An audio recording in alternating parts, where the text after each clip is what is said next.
날마다 행복한 묵상 2022년 5번째 주 민수기 3번째 이야기입니다. 오늘 하나님 말씀은 민수기 26장에 있는 말씀입니다. 제가 일부를 봉독해 드리겠습니다. 1절부터 4절까지입니다. 연병 후에 여호와께서 모세와 제사장 아론의 아들 엘르아셀에게 말씀하여 이르시되 이스라엘 자손의 온 회중의 총수를 그들의 조상의 가문을 따라 조사하되 이스라엘 중에 20세 이상으로 능히 전쟁에 나갈 만한 모든 자를 계수하라 하시니 모세와 제사장 엘르아셀이 여리고 맞은편 요단가 모압 평지에서 그들에게 전하여 이르되 여호와께서 애굽 땅에서 나온 모세와 이스라엘 자손에게 명령하신 대로 너희는 20세 이상 된 자를 계수하라 하니라. 또 63절부터 65절까지입니다. 이는 모세와 제사장 엘르아셀이 계수한 자라. 이들이 여리고 맞은편 요단가 모압 편지에서 이스라엘 자손을 계수한 중에는 모세와 제사장 아론이 시내 광야에서 계수한 이스라엘 자손은 한 사람도 들지 못하였으니 이는 여호와께서 그들에게 대하여 말씀하시기를 그들이 반드시 광야에서 죽으리라 하셨음이라. 이러므로 여분네 아들 갈렙과 눈의 아들 여호수아 외에는 한 사람도 남지 아니하였더라. 아멘. 자, 묵상 질문 1번입니다. 민수기 26장은 두 번째로 이스라엘 백성을 계수한 내용입니다. 하나님께서 왜 이성들의 수를 계수하라고 하셨을까요? 자, 민수기라는 책은 크게 두 부분으로 나눠집니다. 1장부터 25장까지 또 26장부터 36장까지의 내용입니다. 그래서 앞부분은 출애굽한 그 세대의 이야기다 라고 할 수 있습니다. 그리고 26장부터 시작해서 36장까지의 내용은 그 출애굽하고 난 이후의 세대, 그래서 가나안에 들어가게 되는 그 세대의 이야기다 이렇게 크게 두 부분으로 나눌 수가 있습니다. 첫 번째 인구조사는 출애굽하고 2년 후에 이렇게 인구조사가 되어졌고, 두 번째는 38년이 지난 후에 한 세대가 완전히 다 죽고 난 다음에 기록이 된 내용이다 라고 할 수 있습니다. 이스라엘 백성들에게 하나님께서 이렇게 계수를 이스라엘 백성들을 계수하라, 수를 세워라 하는 것은 크게 세 가지가 있습니다. 첫 번째는 그들의 실제 자신들의 능력, 자신을 제대로 알라 하는 것입니다.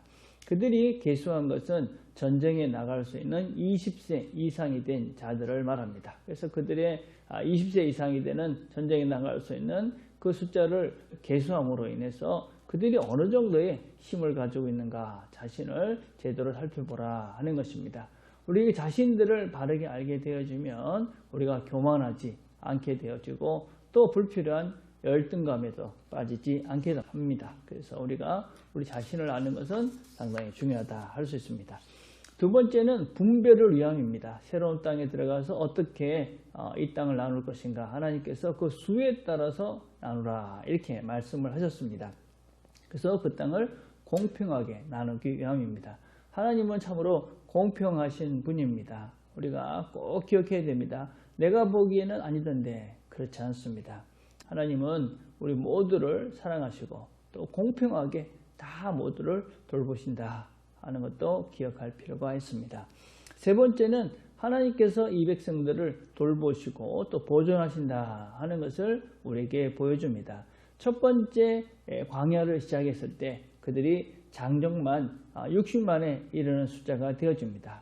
그리고 광야에서 38년의 그 모진 여러 가지 일들, 또 거기서의 반역, 많은 하나님의 징계, 그런 많은 시간이 지났음에도 불구하고 다시 약 40년의 시간이 지나고 난 다음에 계수를 해보니 거진 차이가 없는 것입니다. 약 800명 정도의 차이가 있기는 하지만 그 앞에 이들의 엄청난 범죄에도 불구하고 많은 숫자가 죽었음에도 불구하고 그 숫자가 여전히 똑같다 하는 것은 하나님께서 이들의 범죄와 이들의 잘못, 실수, 실패에도 불구하고 이 백성들을 여전히 돌보시며 보존해 가신다 하는 것을 우리에게 보여주고 있습니다. 하나님께서 이들의 범죄에도 실패에도 또 이들의 잘못에도 불구하고 그들을 여전히 지키시며 보존해 가십니다. 우리의 기대이며 또한 우리의 믿음이기도 합니다. 우리의 실패와 또 실수와 우리의 죄에도 불구하고 하나님은 더 큰 사랑으로 우리를 보호해 가시며 또 보존해 가신다. 자, 두 번째 질문입니다. 첫 번째 계수를 한 사람은 누구입니까? 어떤 차이가 있습니까? 첫 번째 계수를 한 사람들은 출애굽을 한 사람들입니다. 광야 생활을 위한 사람들이다 라고 할 수 있습니다. 두 번째 계수한 사람들은 새로운 땅 가나안에 들어갈 그런 삶을 살기 위한 사람이다 라고 할 수 있습니다. 출애굽 시대 처음 어떤 면에서는 오랫동안 잘못된 문화 속에 살던 이 사람들은 하나님을 제대로 알지 못하고 또 믿음이 없어서 광야에서 실패하는 많은 모습을 보여줍니다. 그러나 그들은 출애굽을 한 사람들입니다. 그들이 한 아주 훌륭한 일들이 그들에게 있는 것이죠. 근데 그 다음 세대는 이제 이 출애굽한 그 다음 세대를 이어서 가나안에 들어가서 새로운 삶을 살게 되어집니다. 우리 시대가 내가 실패한다고 또 실수한다고 끝은 아닙니다. 다음 세대가 더 하나님을 잘 믿고 더 성숙된 신앙인이 되어 갈 것입니다.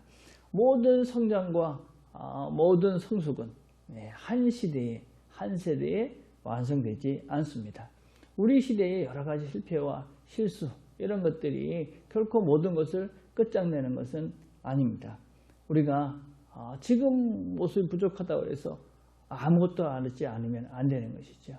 우리의 이런 믿음의 온전함은 시대가 지나갈수록 더 완전해져 가는 것입니다. 우리가 지금 여기서 한 걸음 더 나아가게 된다면 우리 다음 세대는 좀 더 나은 모습으로 하나님의 나라를 누리는 사람들이 될 것이라고 생각합니다.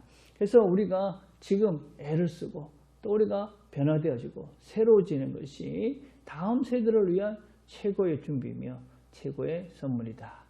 믿음의 걸음을 먼저 가는 우리가 해야 되는 당연한 일입니다. 자, 3번입니다. 여호수아와 갈렙만이 살아남아 가나안 땅에 들어간 이유가 무엇이라고 생각합니까? 이 가나안이라는 말은 상징적으로 하나님의 나라를 의미합니다. 어떻게 여호수아와 갈렙만이 이 하나님의 나라에 들어갈 수 있었을까요? 하나님 나라를 누릴 수가 있었을까요? 여러 가지 원인이 있지만 민수기 14장 24절에는 이렇게 분명히 말씀합니다. 오직 내 종 갈렙은 그 마음이 그들과 달라서 나를 온전히 쫓았은즉 그가 갔던 땅으로 내가 그를 인도해 드리니 그 자손이 그 땅을 차지하리라. 그 마음으로 그 진심을 다해서 나를 따랐다. 내 길을 따랐다. 여러분 우리가 신앙인이라는 것은 예수를 믿는다는 것은 진심을 다해서 예수의 길을 따라가는 자들이다 할 수 있습니다. 우리가 예수를 따라가는 삶 속에 실패하고 넘어지고 또 어떤 면에서는 우리가 죄도 짓기도 합니다. 그러나 진심으로 우리가 주님을 따르고자 하는 그들을 하나님께서는 기억하셔서 반드시 하나님 나라에 우리가 들어갈 수 있도록 이끌어 가십니다. 우리가 사는 삶의 현장에서도 우리가 그 하나님을 믿는 믿음으로 오늘 그분을 잘 따라가면 이 삶의 현장 속에서도 우리가 하나님의 나라를 누리게 될 것입니다. 오늘 하루도 우리가 주님을 진심으로 따라가고 그래서 우리의 믿음을 보존시켜 주시고 이끌어 가시는 그 하나님이 우리에게 주시는 하나님 나라의 풍성한 복들을 누려 가시는 저와 여러분이 되기를 간절히 바라겠습니다. 오늘 우리 함께 기도할 것은 주일학교 예배를 위해서 기도합시다. 주일학교가 참으로 아름답게 잘 아이들과 또 우리 중고등부 아이들이 자라가고 있습니다. 청년들이 자라가고 있습니다. 이 아이들을 위해서 간절히 기도했으면 좋겠습니다. 특별히 아이들이 어려서부터 하나님의 말씀과 예배의 기쁨을 회복해 갈 수 있도록 우리가 함께 기도했으면 좋겠습니다. 기도하겠습니다. 하나님 아버지 감사합니다. 오늘도 우리가 하나님의 말씀을 같이 들었습니다. 우리의 죄에도 불구하고 더 큰 사랑으로 우리를 돌보시고 이끌어 가시는 하나님의 그 사랑을 하나님의 그 마음을 잘 기억하고 우리도 진심을 다해 주님을 따라가는 이 하루가 되도록 은혜를 베풀어 주시옵소서. 믿음의 진보와 성숙을 이루어 후대들에게 믿음의 좋은 유산을 물려주는 모든 신앙의 선배들이 되도록 은혜를 베풀어 주옵소서. 예수님의 이름으로 기도드립니다. 아멘.